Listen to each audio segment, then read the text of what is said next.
Muy buenas noches. Como todos ustedes saben, se han dicho muchas cosas contradictorias acerca de la función del arte. Algunos dicen, siguiendo a Horacio, que la función del arte es imitar a la naturaleza. Otros dicen, como Balzac, que la función del arte es más bien expresar a la naturaleza.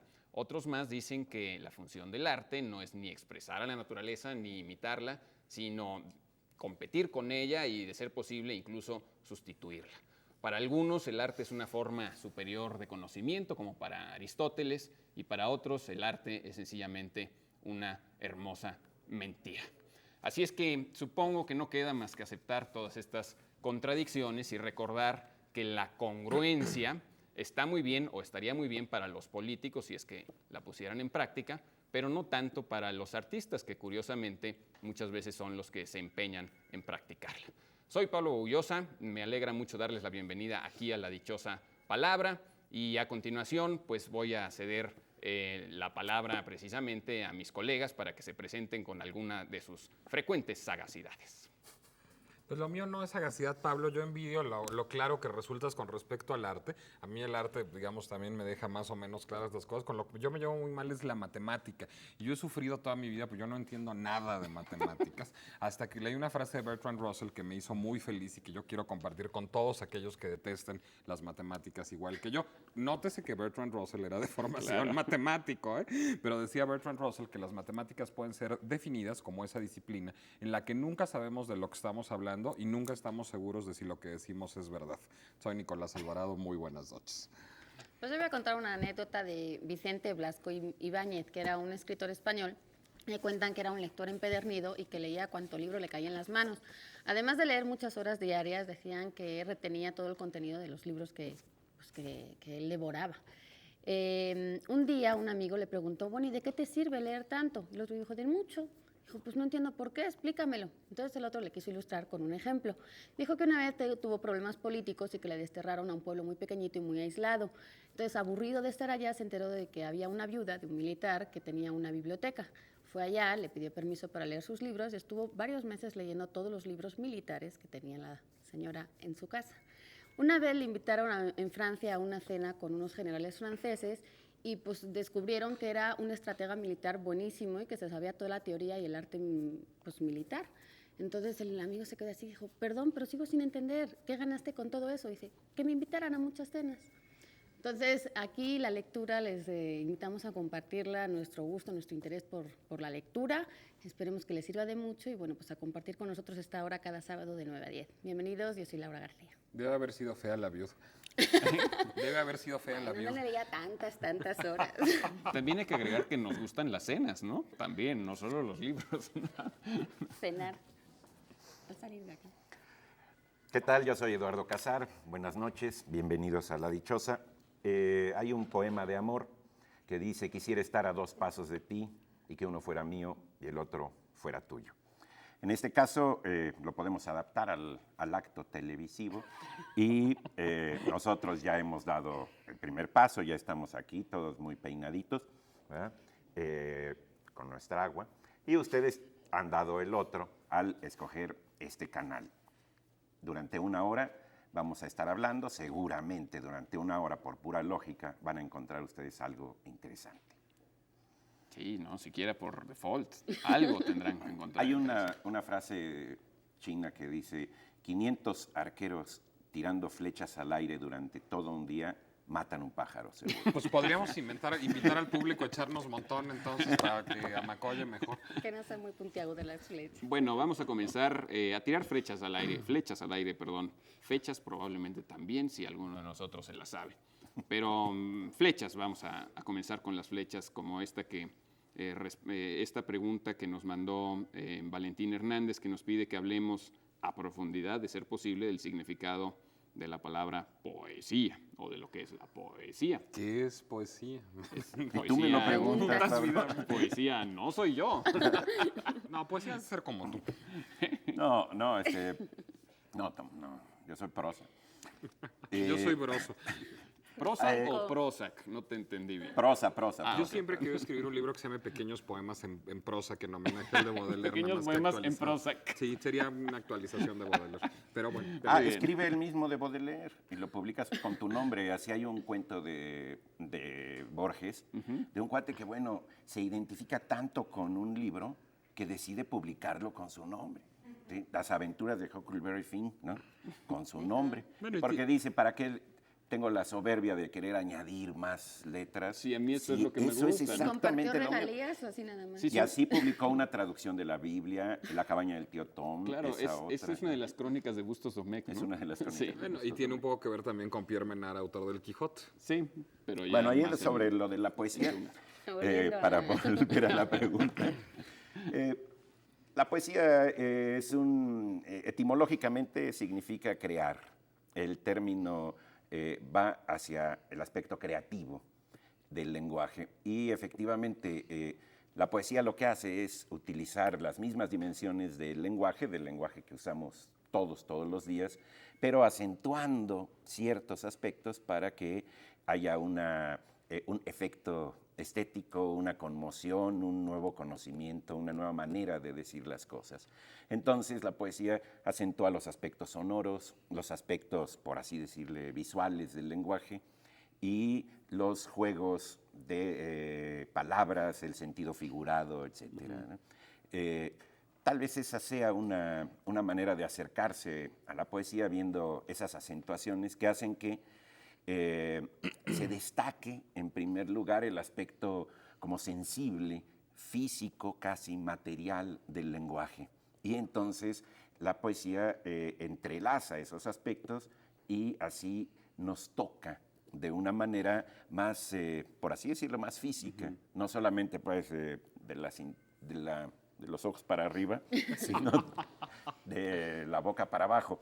Es decir, nos integra dimensiones sensibles, emotivas, sentimentales, con dimensiones intelectuales. Ese para mí es un enfoque que, bueno, en el que se podría hablar de la poesía. Cuando los poetas hablan de la poesía en algún poema, se le llama un ars poética a ese poema, ¿no? Aunque, Yo creo- digamos, la mayoría de los poemas son como los refiere Eduardo, pero también se me ocurren poetas hiperracionales, hiperapolíneos. Pienso en Paz, pienso en Eliot, que al revés, que quizás resulta conmovedor la frialdad de la inteligencia que está expuesta ahí, ¿no? Sí, aunque utilizan los recursos de la sonoridad, de la imagen y esto. Sí, Yo quisiera recordar también que es curioso porque en realidad yo creo que la poesía, claro que a veces está en los poemas, pero yo creo que la poesía a veces también está En la interpretación. en otras cosas. O sea, digamos que poesía, pues claro, puede ser verbal, pero que hay poesía de todo tipo, que digamos, la poesía es el centro de las artes, ¿no? Es decir, cuando una pieza musical funciona, tiene poesía, ¿no? Cuando algo que tú ves en la calle, aunque no esté planeado, funciona, tiene poesía. Es decir, la poesía está en todas partes. De hecho, dicen, está en todas partes, menos en los malos poetas, ¿no? Pero hay que saber tener ojos para verla. Lo que ocurre es que los poetas son los que deliberadamente buscan eso sin ningún otro agregado. No sé si estoy... sí. Esa es una idea que tenía Como la Gorostiza. poesía como algo más amplio que... La poesía como algo que está presente en todo. Sí. Y que decía, la concibo un poco como una especulación en el sentido de juego de espejos, donde las palabras puestas unas frente a las otras comienzan a crear resonancias y crear y hacernos descubrir pasajes secretos, puentes levadizos que sin ese juego verbal no veríamos, ¿no? Pero la Incluso hay idea es que sí poesía, dicen, estuviera en cuando todos no hay lados, ¿no? palabras, ¿no? Muchas veces ves un paisaje, ves música, como decías, Claro, como que no haya y hay palabra y poesía, hay ¿no? poesía. En el sentido de que hay belleza estética o una cosa Hay así. poesía sí. también en nuestra página web. Creo sí. que hay un televidente que manda muchas poesías. Ahora no recuerdo su Hay un nombre. concurso de poesía del cual muy pronto tendremos que empezar a dar. Y yo Ganador. quisiera darles un consejo puntilloso y de hipercorrección, pero no le digan a la gente que van a recitar un verso, porque un verso es una sola línea de un poema, ni una poesía, porque la poesía es toda la obra poética en general del mundo o la obra poética de ¿Qué un tenemos autor, que decir, sino Nicolás? reciten un poema. Bueno, Sí. yo nomás te lo sugiero. Sí, así se decía. Antes se solía decir Les voy a declamar una poesía. ¿cuánto Actualmente, tiempo eso era tiene? más como del siglo XIX. No, yo no se actualmente imaginé, es un híjole, me poema. va a recetar aquí la poesía completa de Antonio concepto, Machado. ¿no? Sí, así eso, el concepto de poesía. Sí, y un verso, pues nomás, si mi infancia son recuerdos, eso ya es un verso, ya acabaron de recitar su verso. Entonces reciten muchos versos para que reciten poemas. Y una vez que hayan recitado muchos poemas, habrán recitado la poesía de un autor. Claro, ahora se pueden recitar muchos versos sin recitar, sin ni Por siquiera supuesto. aludir ni tocar de lejos la poesía. Por Sí, la supuesto. poesía es del También que llega la a- usa, no del que la hace. ¿no? Eso dice vengo en el partido. cartero de Neruda. ¿no? Bueno, vamos a dejar por un momento estos asuntos poéticos para comenzar a obsequiar ejemplares de los libros que les traemos de regalo. Voy a decirles cuál es la dichosa palabra de esta noche, es decir, nosotros proponemos una definición y si ustedes le atinan a la palabra o las palabras a la que alude esta definición, pues tendrán prioridad para llevarse los obsequios de esta noche. La definición, pues, de esta noche es persona que tiene por oficio la confección, el comercio o el arreglo de artículos de piel. ¿Cómo se le llama? Hay más de una palabra correcta para designar a la persona que comercia o tiene un taller para arreglar o confeccionar artículos de piel. Desde luego, la dichosa palabra de esta noche no es dermatólogo. Pero, bueno, Mi sexo servidora. ninguna de esas dos es la dichosa palabra de esta La piel de noche. animalitos. Bueno, Ese animal. comencemos pues Podría con ser sexoservidor. La definición lo da. Bueno, el primero de los libros que vamos a estar obsequiando esta noche es La risa en el abismo, de nuestro amigo Oscar de la Borbolla, editorial Nueva Imagen. Es una colección pues, de artículos donde él hace cuentas con los valores tradicionales de la sociedad, por así decirlo. Y el segundo es también esta maravilla de Robert Louis Stevenson, Las tribulaciones de un joven indolente. Pues Stevenson es el escritor más parecido a la felicidad, no tiene pierde, y es una cortesía de la Universidad Nacional Autónoma de México. Después, por una cortesía de Ediciones B, tenemos de Isaac Bashevis Singer, que no es el inventor de la máquina de coser, esta estupenda novela que se llama El Certificado. Yo ya la leí, es como los libros de este autor, pues ágil y pues con todas sus obsesiones que le son habituales. Muy, muy recomendable libro, El Certificado, del Premio Nobel Singer. También vamos a estar obsequiando ejemplares de la revista de escritura. Y eso es una sola palabra, ¿verdad? No es una revista de escritura. Es que es un neologismo. Es un neologismo. Sí. Y O está una buscando... errata, lo que sea. No una creo que sea una invención, errata en la quién portada sabe. constantemente. Y está buscando lectores que debe encontrar fácilmente. Promete una interesante conversación con Daniel Sada y Saúl Juárez en su portada. Y también vamos a estar obsequiando ejemplares, excepción de la dichosa palabra, de la revista El Huevo. Esa que mera. En esta edición, pues sabemos, trae a Cecilia Toussaint, este ícono. Pues tú puedes describir mucho mejor que yo a Cecilia Toussaint. Yo creo Tuviste que el placer de nadie conocerla. puede describir a Cecilia No. Toussaint, pero pueden ustedes intentar asirla con las palabras y fracasar gozosamente en el intento. Bueno, inspírense para escribir sus poemas ahí con la Esa portada es mala del poesía, Huevo. lo que acabo de decir, por ejemplo. Esos son los libros que vamos a estar obsequiando. También quiero agradecer al ingeniero Guillermo Zamora el envío de esta antología, Una lengua, 21 voces, del taller literario Ambrosía. Muchísimas gracias al ingeniero Guillermo Zamora por el interesante envío. Felicidades allá hasta Uruapan. ¿Tenemos tiempo para abordar más preguntas? Sí, entonces, ¿dónde dejé las Ahí preguntas? debajo de los Bueno, dichosos diccionarios. nos pregunta Adriana Juárez de Tlanepantla, ¿dónde viene o a dónde va o en qué orden está formada la expresión fila india? De uno en uno, seguramente. De uno en uno, ¿no? Fila Fila india, india. se refiere a eso, a una fila de personas que se ponen una detrás de otra formando pues, una línea curva o recta, pero línea al fin y al cabo. Y la expresión viene de los indios, entendidos indios como indígena de cualquier tierra, porque así caminaba la gente de un lugar en épocas pasadas muy antiguas, en la que iban de uno en uno Según yo, por dos razones. La primera era porque los caminos eran muy estrechos, es decir, las veredas que iban sobre todo en las montañas y en los caminos, pues todos hemos ido en algún momento por la montaña atravesando y del paso que hace la gente, pues se termina haciendo un camino, pero totalmente, ahora sí que natural. Bueno, natural en cuanto al paso del hombre, pero que no ha venido ninguna máquina a quitar ese paso, sino que se ha hecho por pisadas y pisadas. Entonces, pues como son estrechos, pues iban la gente de uno en uno, las montañas eran pues de selva, entonces pues era más fácil seguir aquí adelante. La segunda versión, según yo también muy válida, es porque los grupos, las etnias de gente, lo que querían era despistar un poco al enemigo, es decir, iban de uno en uno y lo que hacían era que tú nada más cuando los veías de frente veías a una persona, pero detrás no sabías si iban 1, 10, 10,000, 20,000, es decir, no sabías cuántos te venían encima. Porque además ellos iban tratando de pisar por encima de la huella del de adelante, es decir, haciendo que coincidiera la pisada con la pisada del inmediato anterior, y el último de la fila india tenía que ir borrando todas las huellas. No, de veras, eso era Claro, para que no le siguieran el era rastro, una ¿no? estrategia de muchos grupos indígenas de los Estados Unidos, de los apaches, de los Sioux. Y se En el último turnaban o mohicano siempre era... hacen eso. Exacto. Era El como último la moicano, escuela. ¿quién es? El que último venía moicano, barriendo por la supuesto. huella. Pobre que traía ciática.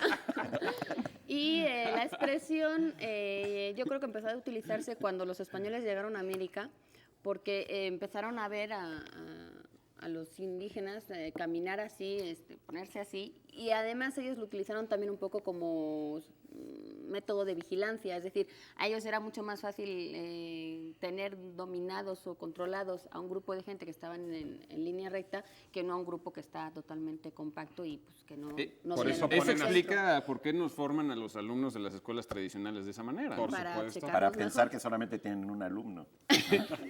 Bueno, déjame decirte que, por ejemplo, en mi escuela lo que hacían era que te ponían en orden de estatura. En mi escuela también. Y el último apagaba la luz y en mi escuela yo no sé por qué lo hacían, que el primero era el más alto y me tocó estar Ve, apagando por la luz eso, como para 3 que solo años. vieran Era el el más primero. alto. Sí, a ¿Ah, mí me sí? parecía... No, en mi escuela el primero era el más chaparro.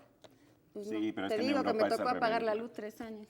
En Europa es al revés. El viejo estigma de la desigualdad nos impulsa Es a para que formarnos no de veas chiquitos los a que grandes, vienen y no al detrás. revés. ¿no? Se pones el más chaparro, ya sabes. Bueno, pues creo que vamos ahora sí a una pequeña entrevista. Le preguntamos a Juan Luis García, laudero, que qué cosa es un laudero precisamente, y mucho ojo porque cuando dice construye violines, la palabra es construye, no pinta. Un laudero es el término que se utiliza para un constructor de instrumentos musicales. Este término se utiliza sobre todo para gente que construye violines y guitarras, instrumentos de cuerda pulsada y instrumentos de cuerda flotado. Pero la gente que hace clavecines o instrumentos de teclado se les llama constructor de clavecines o chembaleros.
Niño y me obligaban a tomar clases de piano, tocaba.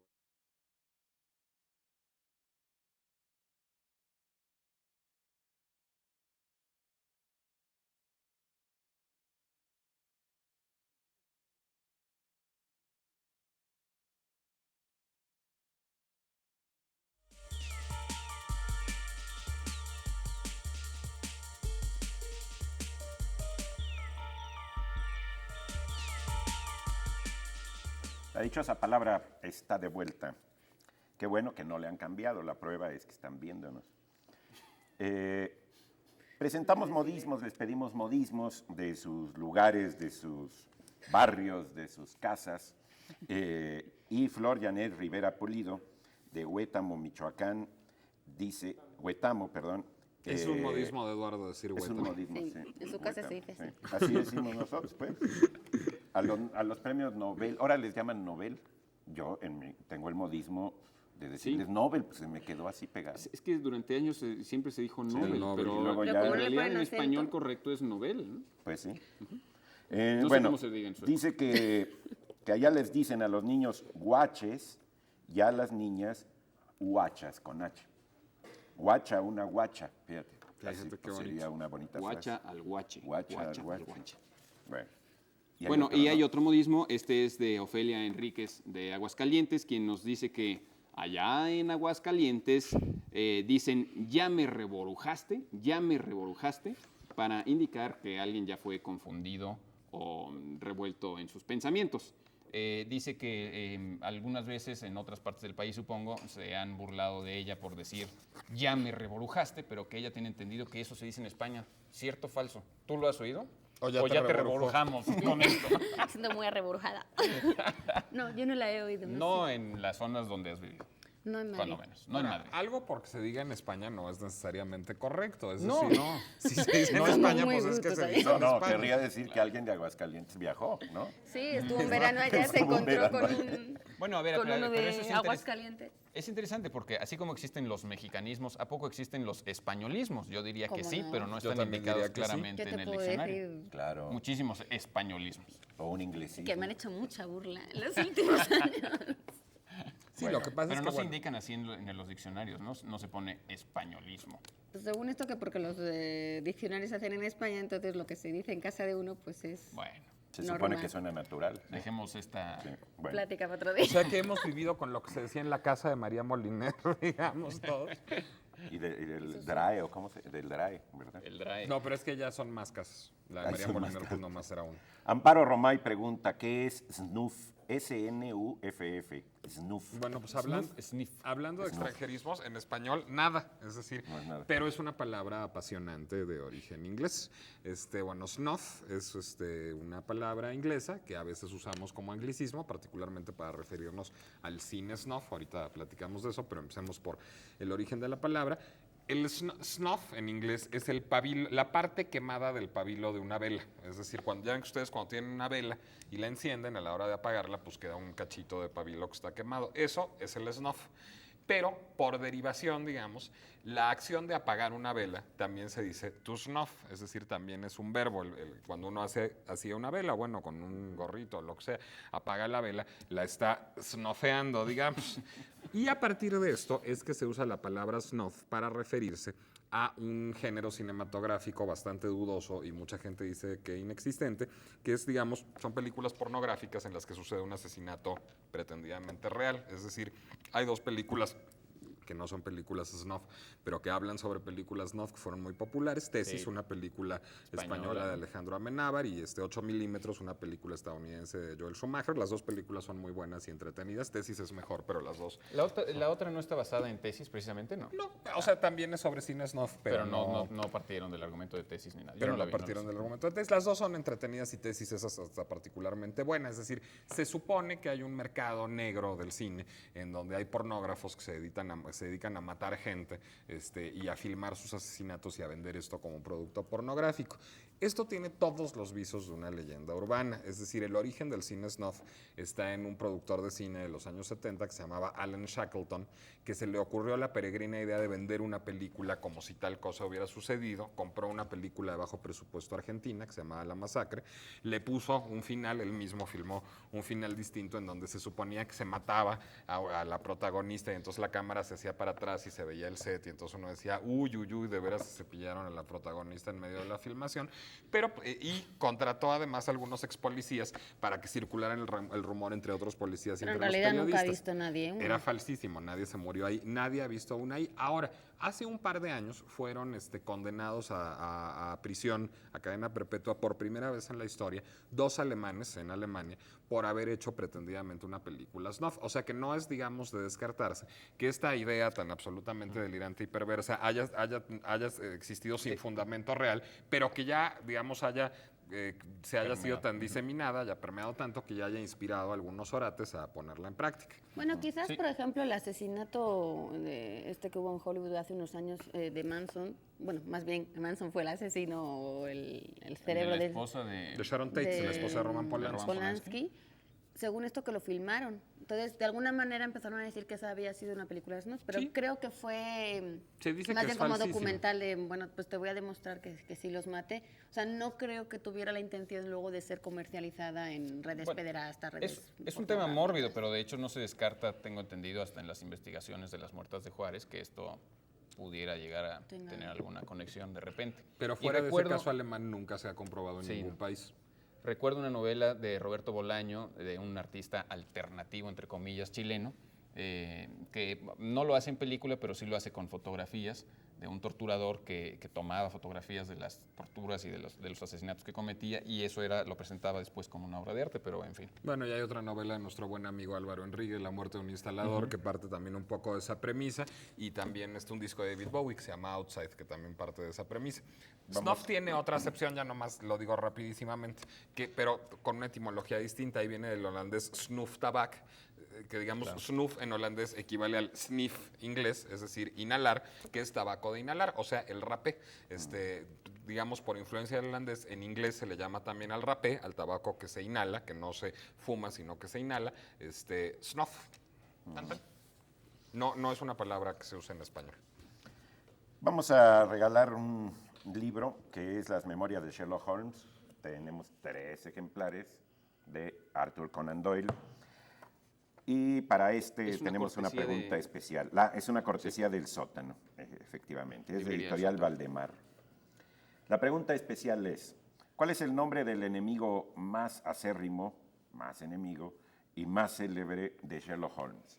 Si usted la sabe, Es no elemental, mi dude querido en Casar. llamarlo. Es No, pero elemental. ese era el amigo, ¿no? No, ahí No, la por pregunta eso. era... ahí No, la ese es pregunta, amigo. No, ese es amigo, no es Watson, digo ya. Para No, Pero ahí no, la no, pregunta es, que cuál cuando es el queso Watson favorito, le pregunta ¿no? cuál es su queso favorito y Sherlock Holmes responde, elemental, mi querido Watson. Claro, por supuesto. Elemental.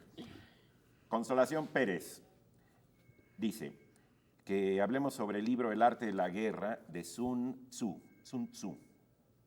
Yo no sé por qué ese libro tiene tantos adeptos. A mí, francamente, no me parece un libro muy interesante. Es que El tú arte eres de más la bien guerra. pacífico. Sí, es pues más. digo, finalmente el arte de la guerra es, como su nombre lo indica, pues un libro de artes y técnicas militares.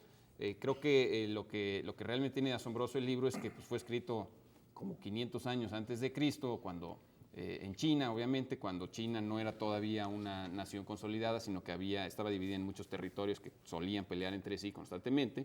Y lo sorprendente es que este libro, después de 2500 años, siga teniendo actualidad, porque es un libro que describe con mucha precisión pues, las tácticas militares, formales o informales, la guerrilla, la propaganda, el engaño. Y Sí, eso el es lo engaño es como la sorprendente, ¿no? premisa del libro, ¿no? Es un Sí. libro como de dudosísima moral.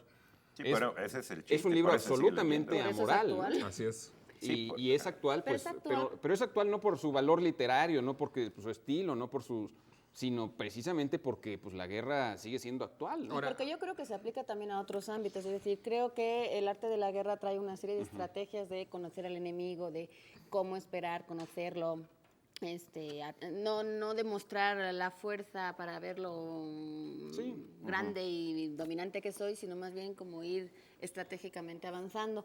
Y eso se aplica hoy también en el ámbito de los negocios, De la de política. la política. Es decir, yo creo que ahí lo que hay es mucha metáfora y mucha similitud. Sí, es como en un cuanto texto a que se aplica. político primigenio. Sí, Sí, lo- se la- toma en sentido figurado, ¿no? Exacto, pero digamos, esa es la reputación. Bueno, es que eso es el libro, ¿no? Tiene la dudosa reputación de haber sido, Y por se usa ejemplo, mucho en los leído por Mao samuráis. Zedong para derrotar a Por sus Chiang enemigos, Kai-shek ¿no? también. Pero básicamente podría ser el trasfondo hasta de la película del Padrino, ¿no? O sea, la pregunta que debemos hacernos es qué tanto nos indica que ese libro se siga leyendo y siga teniendo validez. Sí, en todo caso Uno yo tiene que prefiero- preguntarse qué pasa con Yo eso. prefiero las caricaturas de Mandibulín. al arte Yo de la guerra. toda la vida, O las sin del haberlas Coyote. visto, las prefiero. Es que nadie lo respeta, Pablo. Pregunta Juan Ramón Velázquez, bueno, dice que si podemos hablar de Aviñón. La ciudad. Podemos Pues cantar de Aviñón. calculo que... Podemos cantar. ¿Tienen una cantada? Claro, Sí. cómo no. ¿Cuál es? ¿Le cantamos? Pues por supuesto. Sur le pont d'Avignon, on y danse sur le pont d'Avignon, on y danse tous en rond. Pero tú sabes la coreografía incluso. Está para el corte. Aviñón es una ciudad francesa. Tú viviste en Aviñón, ¿no? No, yo viví en Aix-en-Provence, que está cerquita, pero Aviñón está en el sur de Francia, entonces está muy cerca porque está como 80, 90 kilómetros de Ya, y Marsella. lo conoces bien, pues. Allá pues fui un par de veces de turismo. una ¿Has vez. bailado sobre el puente de Aviñón? No recuerdo muy bien. Solo has cantado que has bailado sobre el Pero en las puente de escuelas Aviñón. francesas sí se canta esa canción, quién sabe por qué tiene mucho Sí, mucho pegue. mucho pegue. Bueno, les gusta otra también de plantar coles, entonces digo, las rondas infantiles francesas son un poco De psicóticas. plantar coles. Pues Aviñón es famoso, entre otras cosas, por el puente que tiene sobre el que bailan. En Aviñón es también famoso por un festival de teatro muy bueno que tienen en julio, ese muy recomendable para todos los que vayan por allá en verano. Y también es muy famoso porque fue sede papal durante unos años en el siglo XIV, es decir, el papado, el papa con toda su corte, siempre ha estado en Roma, pero en el siglo XIV, a finales del siglo XIII, empezaron unos problemas políticos. El gran cisma de Occidente. Ese fue después de Aviñón porque Clemente V, que era el que era papa en los primeros años del siglo XIV, decidió llevarse la corte papal a Aviñón, más por, digamos, más por razones políticas que espirituales, porque Aviñón tenía un sitio muy estratégico entre Italia, España, Francia, Alemania, es decir, tenía mucho acceso a muchos países importantes en aquella época en Europa. Además dicen que había muy buen clima, muy buenos viñedos. Y era parte de los dominios papales. Y estaba bajo el reinado de Sicilia, pero digamos que allá tuvieron un reinado de 60 y tantos años, muy importante. Hubo como 7 papas allá. El Juan XXII, por ejemplo, fue uno de los más famosos que hubo. Ustedes lo recordarán quizás por el nombre de la Rosa. Urbano V también fue de hecho el primero que intentó regresarse a Roma después de muchas presiones. Intentó regresarse a Roma, se regresó unos años, pero luego se tuvo que volver a Aviñón, porque por así decirlo, el imperio que había entonces en Italia, pues era muy rechazado por los papas. Entonces, con esas presiones políticas que tenían, pues prefirieron salirse a otras ciudades y Aviñón fue de las más famosas. Construyeron, Juan XXII empezó a construir sobre la casa del obispo que había en Aviñón, empezó a construir el palacio papal, Que dicen que es una cosa muy que es espectacular, muy ¿no? espectacular por unas murallas que tiene maravillosas, porque tiene unas torres estupendas. Hoy es un museo muy interesante y muy recomendable también.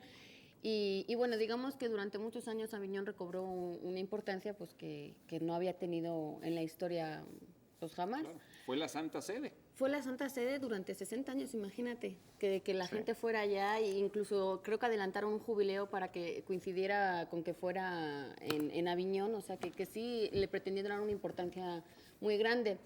Gregorio XI, que era a finales de los años del siglo XIV, regresó ya definitivamente mucho más protegido y con más soldados y más seguridad a Roma.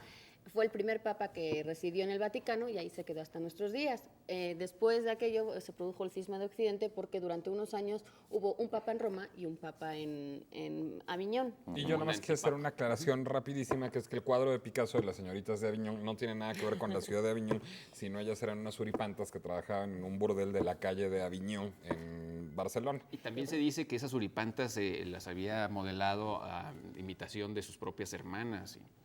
Bueno, prima, así ¿no? es que hay gente muy crítica. ¿Qué vamos a hacer? Y si no pueden ir a Cautiverio. Aviñón, también pueden ir a Luz Aviñón, en la colonia ¿Cómo del no? Valle. Para ver Ese qué yo lo papas conozco hay muy por bien. ahí. Ahí hay muchos papás. Muchos papás pueden Nosotros nos empezar. vamos a un corte. ¿Todavía tienes algo No, nada más decir que esa época se conoció como el cautiverio del papado, que duró 60 años en el siglo XIV. Mientras están ahí en Aviñón. Volvemos en un momento.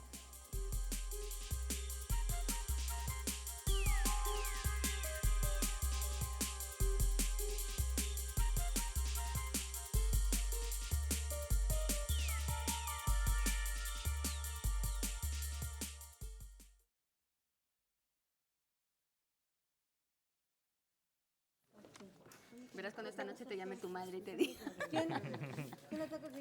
Abanico.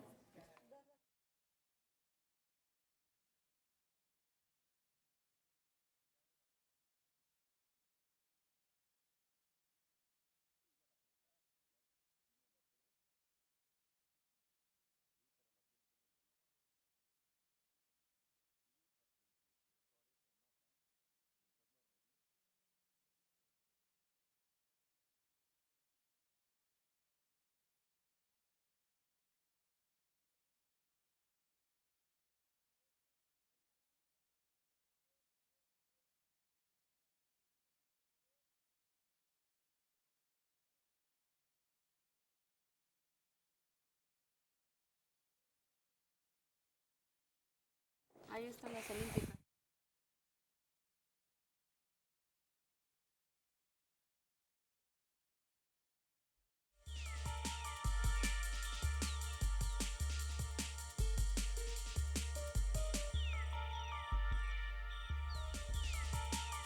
Ya estamos de regreso en la dichosa palabra. Síganos llamando, les recuerdo nuestra dichosísima, gozosa y jactanciosa palabra de esta noche, que es la persona que tiene por oficio la confección, el comercio y el arreglo de artículos de piel. Hay muchas palabras, o bueno, por lo menos 4 que se nos ocurren para denominar a una persona que tiene por oficio la confección, el comercio o el arreglo de artículos de piel. Podríamos descartar curtidor, que ya llegó y que pensamos que pues no es precisamente... No, pues esta es una no etapa da, previa, ¿no? Sí, Digo, antes no da eso, como para esta definición. si ¿no? valiéramos curtidor, valdríamos vaca, por ejemplo. Ganadero. Sí, bueno, o ganadero también. En todo caso, llámenos a los teléfonos que aparecen en sus pantallas o envíenos un correo electrónico a ladichosapalabra@22.org.mx, como ya lo hicieron quienes ya se llevaron nuestro regalo especial, que era ¿cuál, mi querido Eduardo? Las memorias de Sherlock Holmes de Arthur Conan Doyle. Bueno, pues eso mero se lo van a llevar José Luis Saturno, también Carlos Marín Amador, ellos contestaron vía internet, y Roberto Olvera, que contestó vía telefónica, y evidentemente el acérrimo enemigo de Sherlock Holmes es Moriarty, que lo mata y luego como que resucita, Sí, ¿verdad, sus Eduardo? lectores Doctor piden Moriarty. que no maten a Sherlock Holmes. Ya quería lo que hace deshacerse el Conan rating. Doyle de eso. Y por por presión de rating lo Lo revive. exhuman. ¿Saben también quién revive en una novela? James Bond. James Bond al final de Solo se vive 2 veces es muerto, pero ya después para creo que es para Thunderbolt, ya decide Ian Fleming que ya está muy oneroso eso de no tener vivo a James Bond y mejor lo resucita. Así Bueno. es. Bueno, que si ser les fan. interesa saber más de Moriarty, hay un libro portentoso de Roman Gubern que se llama Máscaras de la Ficción, que tiene un largo ensayo sobre Moriarty que yo les recomiendo muchísimo. Y llama Regina Alba. Salvador Elizondo también escribía algo con el doctor Moriarty, ¿no? No me acuerdo bien de algunas crónicas, perdón. Bueno, primero vamos al diccionario visual, me imagino. Vamos a ver qué nos depara el diccionario visual cuando le preguntamos qué es un aditivo. Un aditivo sirve para restaurar las partes afectadas del motor en carros de menos de 100.000 kilómetros, porque si es para menos de 100.000 kilómetros, los carros les afecta en las venas de lubricación y puede traer consecuencias. Y luego cuando tiene una vocación de chemo como yo, el aditivo se vuelve bien aditivo y está uno en No, la pero ahora adición uno- perdida. Pero yo nunca había entendido qué cosa era un aditivo. Cuando te preguntan, ¿quiere usted algún aditivo? Y tú, no, pero casi contestas que no, porque... Ahora voy a me va decir doler. no porque mi coche ya tiene más de 100,000 kilómetros y así de fácil me van a dejar de dar lata. Pero su olor es muy aditivo en todo caso. Bueno, Regina Álvarez, que si hablamos de la piel de Zapa, que espero que no se escriba como como lo escribieron aquí con doble P, lo que me haría pensar en Frank Zappa. Frank Y Zappa. la piel de Frank Zappa, pues Sí. Y la piel de Frank Zappa, pues ya hay muchas que la conocieron muy a fondo, entonces yo creo que ya no habría nada que hablar. Habría que preguntarle al curtidor que preparó esa piel de Zappa. Con doble P, ¿no? Sí, La y piel ahí, de y ahí de una vez respondería la dichosa palabra. ¿no? Y se llevaría un montón de Se libros. llevaría un montón de libros. Exacto. Bueno, La piel de Zappa es una novela de Balzac, Con una P. con una P, con una sola P. Balzac no lleva P. No. Pero lleva Z. Pero lleva Z. Una también. Es una novela que, según alguien me dijo, está basada en un cuento tradicional que Sí. aparece, creo que en Las Mil y Una Noches. No, ese cuento, bueno, no sé si aparezca también en Las Mil y Una Noches, pero cuando menos lo recupera Perrault, está en los cuentos de Perrault, La piel de Zappa también. Ahora, Es estupenda. Un yo Zappa cuento siempre había maravilloso. pensado que era una piel de asno. Y no, se supone que Zappa es un pescado, un pez, pues. Es que los dos tienen razón, es un problema de traducción. En la versión original es la peau de chagrin, y chagrin tiene una doble acepción. Es una piel, digamos, que puede ser de burro o de mula, digamos, o también chagrin tiene el significado de sufrimiento, de penar. Es muy bonito el juego de palabras, Las el título en entrañas, francés. casi, casi. En español la traducción es la piel de Zappa, y en este caso sí es la piel de un pescado que se llama la lija. La lija, que por eso la lija, para lijar las cosas, se llama lija, en honor a este pescado, tiene en la panza una piel particularmente lisa que se llama Zappa. Y pues, ahora- la traducción ya es piel de Zappa. Es una novela que es la que realmente, después de que había escrito otras, Balzac lo lanza a la fama. Y es un poco parecido, digamos, al retrato de Dorian Gray. La piel de Zappa cumple los deseos de quien la posee, pero se va, como muchas pieles, encogiendo conforme cada deseo se va cumpliendo. Sí, no es mi caso, pero cómo me gustaría. Y al margen de la anécdota, de esta anécdota que ya la conté, lo que es muy importante ahí es que es una novela en la que Balzac pinta todo el mundo que acostumbra a pintar en la comedia humana, que es el mundo de ascender en la escala social y todas las luchas entre las distintas, no sé, oficios del mundo de París. Es una novela muy buena de Balzac, ¿no? Ahora sí Tiene es- una orgía, un capítulo de una orgía que es muy bueno. Acaba uno medio Con la piel mareado. Sí. Ahora, sí es muy inusual en Balzac una novela tan fantasiosa, ¿no? Es decir, yo creo que sería casi la única de la comedia humana que tiene este elemento tan Sí, tiene otra fantasioso. que se llama Melmoth Reconciliado, que es una especie como de pacto con el diablo, de las fantásticas. Sí. Pero es raro en Balzac, Sí, ¿no? es raro, porque por lo general... Ahora, Balzac es famoso por Papagoriot, Eugenia Grandet y La piel de Zappa, pero No, El lirio tiene en el otras que valle son una también. maravilla. ¿Cuál? El lirio en el valle. Lirio en el Valle, esa es Esa una es famoso maravilla. también. Esa es famosa también. Sí. Bueno, Es grande, Tan, Balzac. tan. tan. ¿Qué? Ah, es que yo conduzco, ¿verdad? Yo decía, ¿por qué Laura no habla radio? Qué calladita. César Alfaro.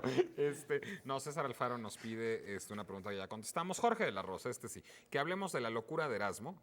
No de que ¿La Erasmo hubiera suya? estado loco, sino de Pues, el quién sabe, elogio a lo de la mejor sí locura está. escrito por Erasmo. Hay que estar Y, loco para escribir así. ¿qué libro puede consultar sobre el tema? Nos pregunta. Pues que consulte Ese prácticamente el mismo. elogio de el mismo elogio de la locura de Erasmo. Es Por un supuesto. libro muy corto. Es Y se lee todavía muy bien. Es estupendo, pues se lee como un poco como Voltaire, o sea, tiene esta cosa de mucha sátira, está muy bien escrito, es una crítica brutal contra las costumbres de su época, está escrito además en primera persona, eso es lo más llamativo probablemente del libro hoy, ¿no?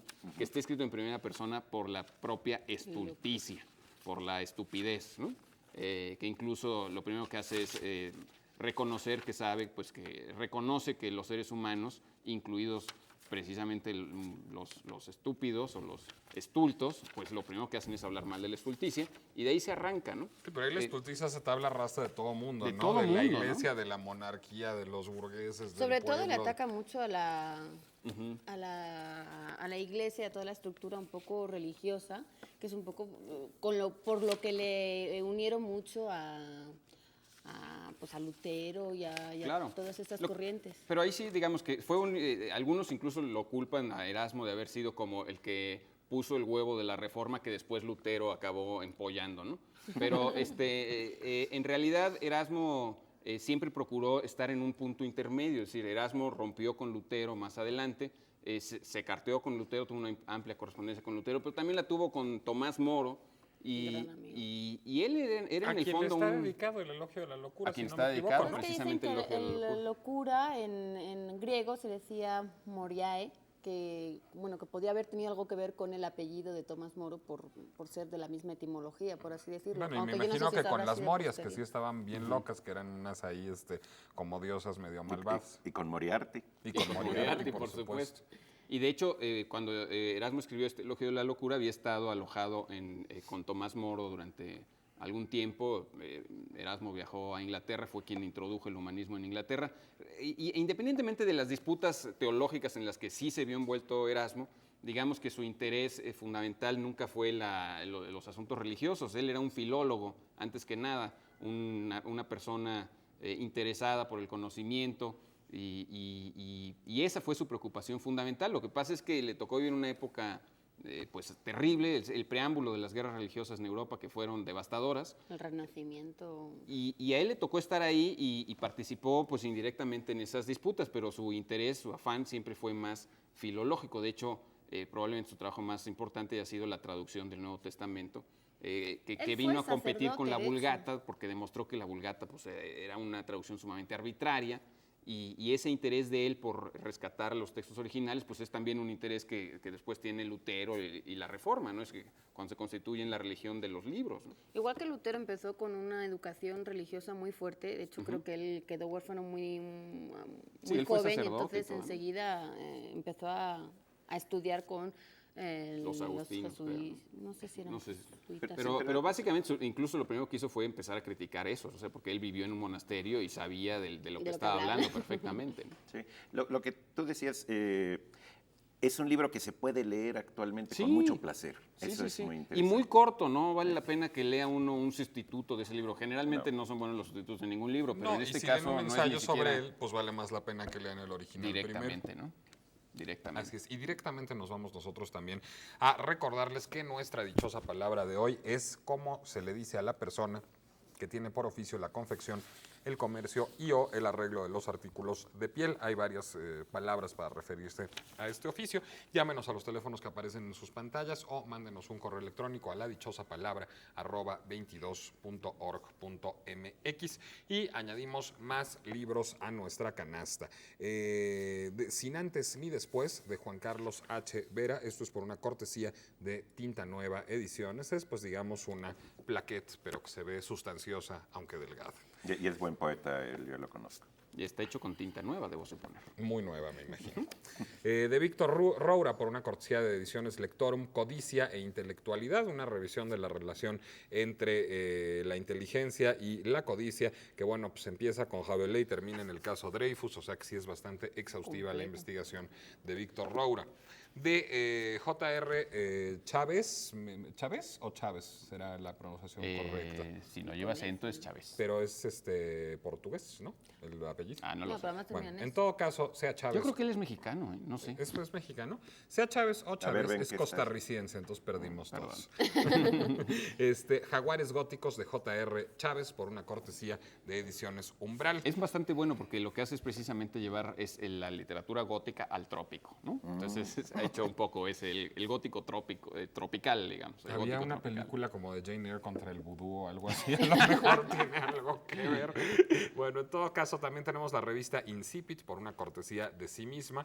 Incipit, por el acento que lo marca, y tiene en su portada a Julieta Venegas, esta chica. Y en que su contraportada nos tiene a nosotros. en su contraportada nos tiene a nosotros, y en su Sin portada comparaciones, Julieta por Venegas, favor. esta chica tan comparaciones. novedosa, por si no la conocen, la pueden ver ahí en la portada de Incipit.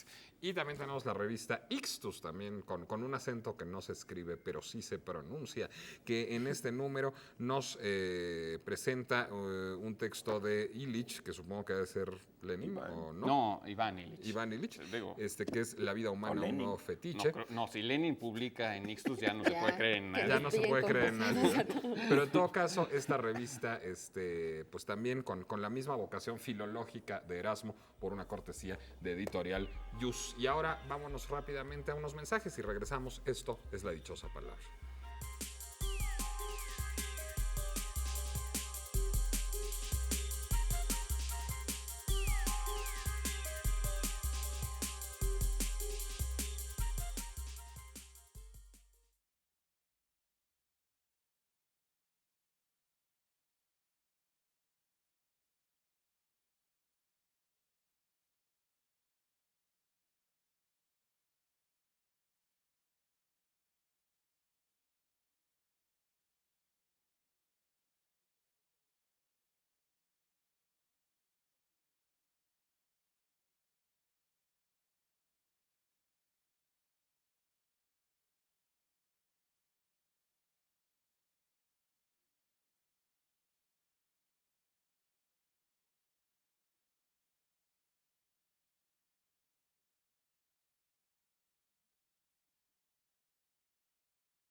Últimos minutos de la dichosa palabra en los que todavía nos pueden escribir o llamar para pues, platicarnos sus dudas o sugerencias.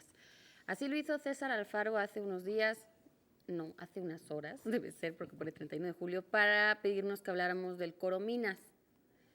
Quiero suponer que es del diccionario. O del señor Corominas. Pues de los dos podemos hablar porque van íntimamente e intrínsecamente ligados. Bueno, el Corominas es el nombre que se le da popular y corrientemente al gran diccionario etimológico, histórico, castellano, hispánico, si no me equivoco, que así se llama desde 1980, porque antes de eso se llamaba nada más Gran Diccionario Etimológico Histórico de la Lengua Castellana. ¿Por qué? Porque desde 1980 incluye también vocablos gallegos, vascos, catalanes, y esto es lo que ha hecho que ahora sea castellano hispánico. Antes de 1980 era solo castellano. Bueno, es un gran producto el Corominas, es un diccionario que edita la editorial Gredos en 6 tomos, bastante chonchos, ricamente encuadernados en cuero azul marino, que incluye... Estos minutos Llame fueron- ahora. Ricamente Llame ahora. encuadernados en cuero azul marino. Y si ustedes llaman ahora, recibirán... No es cierto. Que contiene, bueno, pues, digamos, hay entradas, acepciones de muchas palabras, pero lo que encontramos ahí es, digamos, la etimología más certera que haya podido descubrir el equipo presidido por Joan Corominas, que redactó este diccionario, y muchas etimologías, digamos, posibles o algunas incluso absurdas, y una, digamos, pequeña historia del uso de la palabra, es decir, desde su primera aparición en un texto impreso. Es sin duda una herramienta utilísima y además como en plan de mero ocio una lectura deliciosa, y bueno, fue redactado en gran medida por el señor Corominas, el señor Joan Corominas, un personaje que nació en los años 30, si no me equivoco, o 20, que fue filósofo primero, filólogo después, que impartió cátedra en las más variopintas barcelonés, así es. Bueno, Joan Sí, Corominas, catalán. como su nombre lo indica, catalán, que impartió cátedra en las más variopintas universidades españolas y que murió hace no tanto, que murió en los años 90. Que se llevó Oye. varios premios, además, por todo su trabajo de defensa de la lengua catalana, porque además tiene varios libros que tienen que ver con la toponimia, por ejemplo, del catalán o de la región catalana. Tiene otro libro que se llama Entre dos lenguas, porque siempre le importó mucho este bilingüismo que hay en Cataluña, ¿no? De la defensa del catalán, de cómo tiene que convivir con el castellano y, bueno, pues algo que siempre ha sido muy... No, y además, bueno, ahora Personal. que lo dices, pues qué buen ejemplo para catalanes y para castellanos y para todos, ¿no? O sea, ese interés tan vivo en lengua, no solo en tu lengua, sino hasta en la lengua ajena, ¿no? Además, Y no existe ninguna otra obra ni tan Igual. ambiciosa ni que tenga posible comparación con este diccionario de Joan Corominas. En español es la herramienta, no hay nada hay que darle que lo crédito pueda también sustituir, ¿no? a José Pascual, que fue el colaborador o el coautor, sí. que participó en los últimos tomos, que yo no sé si era porque Joan Corominas ya estaba muy mayor o porque de plano se le hizo muy grande No, el trabajo. es una labor titánica. Pues tú lo ¿no? sabes muy bien, Laura. Ahora, Sí, yo hago escolares. hay una edición breve, ¿sí? Para que no se asusten con lo de los Es la 6 que nos tomos. No, Vamos para que no aquí se en los asusten con cortes. el precio, que es carísimo. Hay un breve diccionario crítico de la lengua castellana, de Joan Corominas, que es un tomito así chiquito, como dice Eduardo, pero el que vale la pena es el gran, nomás que si hay que ahorrar o esperarse la promoción de 6 meses sin intereses, porque sí, es caro, pero está ricamente Ahora, encuadernado sí. en No, creo que lo en venden cuero en azul Liverpool. marino, eso sí. Si vas a Corominas, el papá de Corominas era un escritor, según sé, Pedro Corominas, que fue también tuvo un puesto durante la Guerra Civil Española en relación con los museos, según Y sé. yo supongo que cuando el franquismo él debía firmar hasta Juan Corominas sus diccionarios, no lo sé. Muy Yo me posiblemente. imagino que alguna presión así debió recibir en algún momento. Bueno, por eso es que no es sino hasta los 80 que se incluyen vocablos gallegos y catalanes y vascos. Claro. Bueno, y además de que no solo eso, sino que implica un trabajo extra, Así es. todo eso importante, ¿no? La En esa familia España de Trujillo las Vázquez, nacionalidades. al completo la familia, nos llamó para pedirnos de dónde viene la palabra chanchullo. Y cada uno tomó el teléfono. Nos saludó y pues desde acá le mandamos un saludo. Chanchullo viene de chanza, como dicho jocoso, De chanzas y veras. chanza, del italiano chianza, pero tiene otra derivación, es decir, ahí chanchullo sería una cuestión positiva, una cuestión festiva. La otra es chancha, convertido luego en en una chanchada, una marranada. En trancha. Sí, es decir, que ya eso coincide más con el sentido de chanchullo, como usamos nosotros en México. ¿Sí? Sí, ahora, una aclaración importante. Esa chanza a la que se refiere Eduardo, que es una broma, una burla, una treta, no tiene nada que ver con el anglicismo chance o con el galicismo chance, o sea, con chance o con chance, que vienen más bien de caer, de cadere. De ahí vienen el chance inglés o el chance francés que hemos, digamos, tropicalizado en chance. Las chanzas de Eduardo tienen otro origen etimológico, que es el que él apuntó muy pertinente y pertinazmente. Chance, tienes razón. Chance, sí. Chance, sí. Fantache, El chance sí fantache. Parece esto la café. Habría que pensar en chance sí. Y ¿De si no, dónde viene, pregúntenle al Chapulín Colorado. Pues yo creo que ya se nos está acabando hoy el tiempo, luego veremos si tenemos unos minutos para una última pregunta, pero antes queríamos agradecer a toda la gente que se acercó hoy, muy numerosa, por cierto, Aquí al estudio. a acompañarnos y participar. Autoapláudanse, chicos. Apláudanse, Felicítense eso. por haber ya terminado con este viacrucis. Pues muchas gracias a todos por venir aquí, esperemos que se lo hayan pasado bien.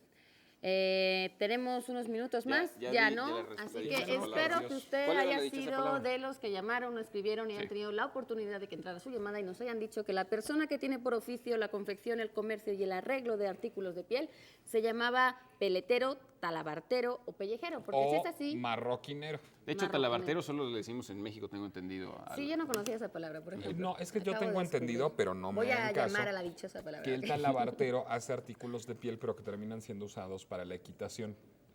Pero ya en México una talabartería se encuentra Sí, uno en la sí, calle y es tala- donde te arreglan un bolso de piel o lo que sea. En la talabartería que está ahí en Ejército Nacional venden todavía artículos de montar y esas cosas. Pero también la te de arreglan una dinosaurios. bolsa, no creo supongo que que vivan sí. solo de la... Creo que originalmente era el cuero que se usaba para las espadas, no tanto para la equitación, sino... Claro, es de espadas, por eso de ahí viene pellejero. Sí.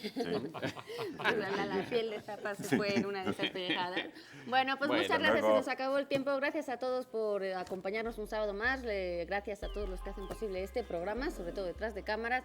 Gracias Nicolás, Pablo, Eduardo. Y a ustedes les esperamos el próximo sábado a las 9 de la noche y les invitamos a seguir disfrutando de la programación de Canal 22. Nos Váyanse vemos. a la calle, váyanse de reventón, no se queden en su casa. Váyanse a la calle. No sé qué